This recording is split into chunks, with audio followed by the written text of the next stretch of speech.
Hi, ഇന്ന് നമുക്ക് കടലയില കൊണ്ട് തോരൻ ഉണ്ടാക്കുന്നത് എങ്ങനെയെന്ന് നോക്കാം.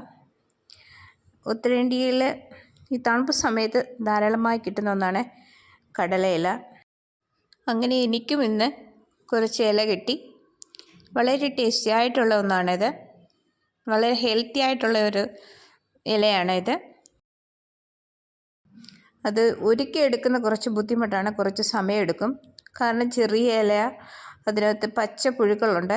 അതുകൊണ്ട് ഓരോന്നും നോക്കിയെടുത്ത് വേണം ഇതുപോലെ അത് തയ്യാറാക്കാൻ. ഇല ഇങ്ങനെ ചെറുതായി ഊരിയെടുക്കണ്ട, കാരണം ഇല തീരെ ചെറുതായതുകൊണ്ട് അത് കഴുകുന്ന സമയത്ത് വേസ്റ്റാവും. അതുകൊണ്ട് അതിൻ്റെ തണ്ടോടുകൂടി നമുക്ക് ഉപയോഗിക്കാം. ഇപ്പം ഇല കിട്ടുന്നത് തീരെ തളിർത്ത ഇലയാണ്. അതുപോലെ തണ്ട് വളരെ സോഫ്റ്റാണ്. അതുകൊണ്ട് നമുക്ക് തണ്ട് കളയാതെ തന്നെ അത് തോരൻ വെക്കാവുന്നതാണ്. അതുപോലെ വളരെ സൂക്ഷിച്ച് അത് ഓരോന്നും പെറുക്കിയെടുത്ത് അത് നല്ലവണ്ണം കഴുകിയതിന് ശേഷം തോരൻ വെക്കണം. ഇനി അതെങ്ങനെയാണ് ഉണ്ടാക്കുന്നതെന്ന് നോക്കാം. അതിനായി ഞാൻ ആദ്യം അരപ്പ് തയ്യാറാക്കുകയാണ്. അതിനുവേണ്ടി കുറച്ച് തേങ്ങ ഞാനിവിടെ എടുത്തിട്ടുണ്ട്. തേങ്ങ ആവശ്യത്തിന് എടുക്കുന്നത് നല്ലതാണ്, കുറച്ചേറെ എടുക്കുന്നത് നല്ലതാണ്. അതിനുശേഷം 2-3 പച്ചമുളക് എടുത്തു. അതിനുശേഷം വെളുത്തുള്ളി, ജീരകം, മഞ്ഞൾപ്പൊടി ആവശ്യത്തിന് ചേർക്കണം. കാരണം പച്ചില ആയതുകൊണ്ട് മഞ്ഞൾ ഏറെ ചേർത്താലും കുഴപ്പമില്ല. ഞാൻ ഇച്ചിരിയേറെ മഞ്ഞൾപ്പൊടി ചേർത്ത് ഇതുപോലെ ചതച്ചെടുത്ത് അതിന് ശേഷം ചട്ടി ചൂടായി വരുമ്പോൾ അതിലേക്ക് എണ്ണ ഒഴിച്ചതിന് ശേഷം കടുകിട്ട് പൊട്ടിച്ചെടുക്കുക.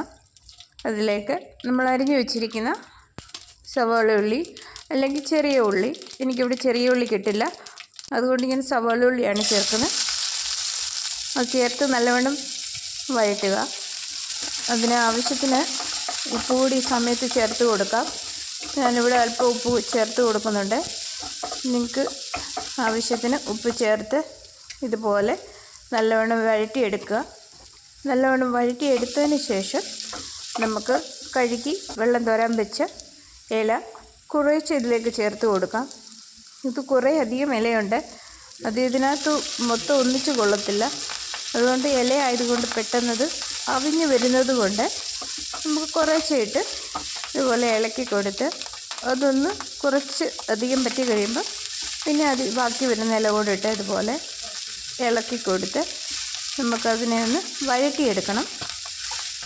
നല്ലവണ്ണം ഇതുപോലെ ഇല വഴന്ന് ആ വെള്ളമയമൊക്കെ ഒന്ന് മാറിക്കഴിയുമ്പോൾ വേണം നമുക്ക് അരപ്പ് ചേർത്ത് കൊടുക്കാൻ.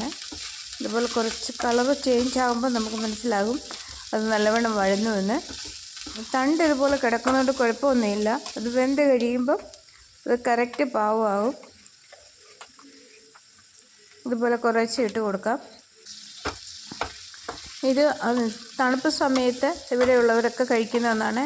ആരോഗ്യത്തിന് വളരെ നല്ലതാണ് ഇത്. ഇതുപോലെ നമുക്ക് ഇളക്കി കൊടുക്കാം.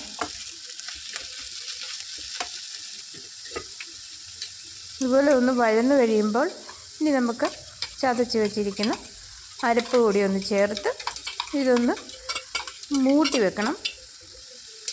ആ ഇല കൊണ്ട് തന്നെ നമുക്കതിനെ ഒന്ന് മൂട്ടി വെക്കാം അരപ്പ്. ഇനി നമുക്ക് ചെറുതായിട്ട് ഇതൊന്ന് വേകാൻ വേണ്ടി തണ്ടൊക്കെ ഒന്ന് നല്ലവണ്ണം വെന്ത് കിട്ടാൻ വേണ്ടി 1-2 മിനിറ്റ് ഒന്ന് അടച്ച് വെക്കാം.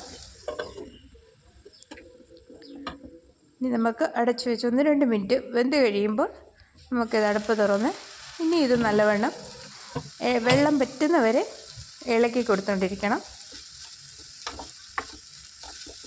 ഇതുപോലെ നല്ലവണ്ണം ഇളക്കി കൊടുത്തുകൊണ്ടിരിക്കുക.